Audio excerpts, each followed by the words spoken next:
சின்ன குரூப் சேனலுக்கு உங்கள் அனைவரையும் அன்புடன் வரவேற்கின்றேன். இன்றைய ஆன்மீக தகவல் ஸ்ரீ அன்னை ஸ்ரீ பகவான் அரவிந்தர் பற்றிய தகவலை தான் நாம் பார்க்க போகின்றோம். அன்பர்கள் அனைவருடைய பிரார்த்தனையும் ஸ்ரீ அன்னை ஸ்ரீ பகவான் அரவிந்தர் திருப்பாதங்களில் சமர்ப்பணம் செய்கின்ற நம்பிக்கையான நியாயமான பிரார்த்தனைகள் நிச்சயமாக கைகூடும். ஸ்ரீ அன்னையின் பொன் மொழிகள், வாழ்க்கையின் உண்மையான நோக்கம், சிலவற்றை நாம் இன்றைய பதிவில் பார்ப்போம். நாம் ஏன் பூமியில பிறந்திருக்கின்றோம்? நம் ஒவ்வொருவருக்குள் எல்லா பொருள்களிலும் கோயில் கொண்டுள்ள இறைவனை கண்டுபிடிக்க ஒன்றே ஒன்றுதான் முக்கியமானது, இறைவனை கண்டுபிடித்தல். ஒவ்வொருவருக்கும் உலகம் முழுவதற்கும் ஏதாவது ஒன்று இறைவனை கண்டுபிடிக்க துணை புரியுமானால் அது பயனுள்ளதே. இறைவனை தேடுவதற்காகவே வாழ்வு கொடுக்கப்பட்டுள்ளது. இறைவனை காணும் பொழுது வாழ்வின் நோக்கம் நிறைவேறுகிறது. ஆம், இறைவனின் சந்நித்தியத்தை உணரும் உணர்வில் வாழ்வது ஒன்றே பொருளுடையது. தனி ஆன்மாவும் விஸ்வான்மாவும் ஒன்று. ஒவ்வொரு உலகிலும், ஒவ்வொரு ஜீவனிலும், ஒவ்வொரு பொருளிலும், ஒவ்வொரு அணுவிலும் இறைவனின் சந்நித்தியம் இருக்கின்றது. இதை வெளிப்பட்டு விளக்க செய்வதே மனிதனுடைய தெய்வீக பணி. இறைவனின் சித்தத்தை விளக்க செய்யவே நாம் பூமியில் பிறந்துள்ளோம்.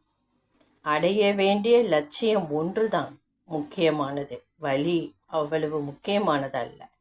சில சமயங்களில் அதை முன்னதே அறியாதிருப்பதே நல்லது.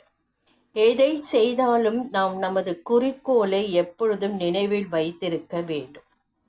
வாழ்க்கையில உண்மையான நோக்கம் இறைவனுக்காக வாழ்தல், அல்லது உண்மையாக வாழ்தல், அல்லது குறைந்தபட்சம் தனது ஆன்மாவிற்காக வாழ்தல்.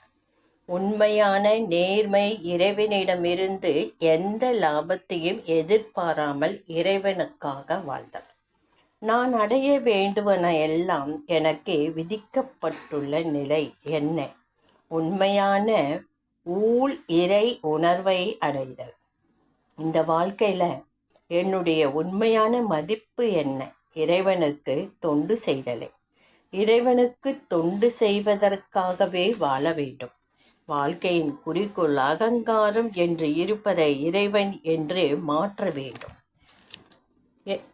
தனது சொந்த திருப்தியை நாடாமல் இறைவனுக்கு தொண்டு செய்வதையே இறைவனுக்கு தொண்டு செய்தல் வாழ்க்கையின் குறிக்கோளாக ஆக்க வேண்டும். தனது ஜீவனின் ஆழத்தில் உள்ள இறைவனின் சந்நித்தியத்தை கண்டுபிடித்து அதுவே வாழ்க்கையை நடத்தி செல்லும்படியும் எல்லா உணர்ச்சியையும் உடலில் எல்லா செயல்களையும் அதற்கே சரணாகதி செய்ய வேண்டும். வாழ்விற்கு ஒரு உண்மையான ஒளி பொருந்திய குறிக்கோளை தருகிறது. வாழ்க்கைக்கு ஒரு நோக்கம் உள்ளது. இறைவனை கண்டு அவனுக்கு தொண்டு செய்வதுதான் அந்த நோக்கம்.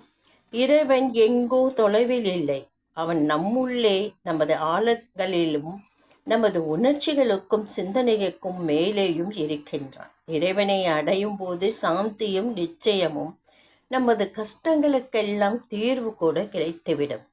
உனது பிரச்சனைகளை எல்லாம் இறைவனிடம் ஒப்படைத்து விடு, அவன் உன்னுடைய எல்லா கஷ்டங்களிலிருந்தும் விடுபடுவான். வாழ்க்கைக்கு ஒரு நோக்கம் உண்டு, அது ஒன்றே உண்மையான நிலையான நோக்கம். இறைவன் அவனிடம் செல், உன்னுடைய வெறுமை உணர்ச்சி மறைந்து விடும். ஆசீர்வாதம். உன்னுடைய ஆன்மாவுடன் தொடர்பு கொள்வதற்காகவே நீ இங்கு இருக்கின்றாய், அதற்காகவே நீ வாழ்கின்றாய். விடாப்பிடியாக ஆர்வமுறும் உன்னுடைய மனதை மௌனமடைய செய்ய முயல். ஆர்வம் இதயத்திலிருந்தே வர வேண்டும். நாம் எப்படி இருக்க வேண்டும் என்று இறைவன் விரும்புகின்றானோ அப்படியே இருக்க வேண்டும். மேலும் மேலும் அதிகமாக அவன் விரும்புகின்றபடி இருக்க வேண்டும் என்பதிலேயே நாம் மிக அதிக கவனம் செலுத்துதல் வேண்டும். தெய்வீக வாழ்க்கையை கிடைத்தற்குரிய பெரும் பேறு என கருது. வாழ்க்கையின் நோக்கம் சுகம் அல்ல. சாதாரண வாழ்க்கையின் நோக்கம் தன்னுடைய கடமையை நிறைவேற்றுவதும், ஆன்மீக வாழ்க்கையின் நோக்கம் இறை அனுபூதி பெறுதல். உலகம் இன்றுள்ள நிலையில் வாழ்க்கையின் லட்சியம் சொந்த சுகத்தை பெறுதல் அல்ல, தனி மனிதனை படிப்படியாக உண்மை உயர்வை நோக்கி செல்ல தூண்டுதல். சுகமாக இருப்பதற்காக நாம் பூமிக்கு வரல.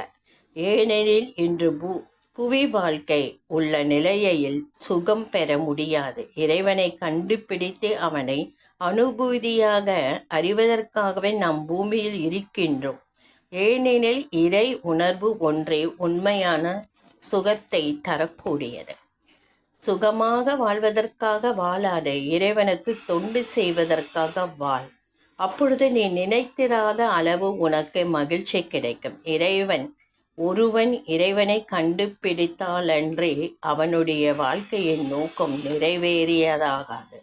இறைவன் எங்கும் எல்லாவற்றிலும் இருக்கின்றான். இறைவனை கண்டுபிடித்து அவன் இங்கு விளங்கிட அவனுடன் ஐக்கியமாவதற்காகவே நாம் படைக்கப்பட்டுள்ளோம். இந்த பதிவு உங்களுக்கு கண்டிப்பாக பிடிச்சிருக்கும்னு நினைக்கிறேன். இந்த பதிவு பிடிச்சிருந்தால் லைக் பண்ணுங்கள், ஷேர் பண்ணுங்கள், சப்ஸ்கிரைப் பண்ணுங்கள், கமெண்ட் பண்ணுங்கள். நன்றி.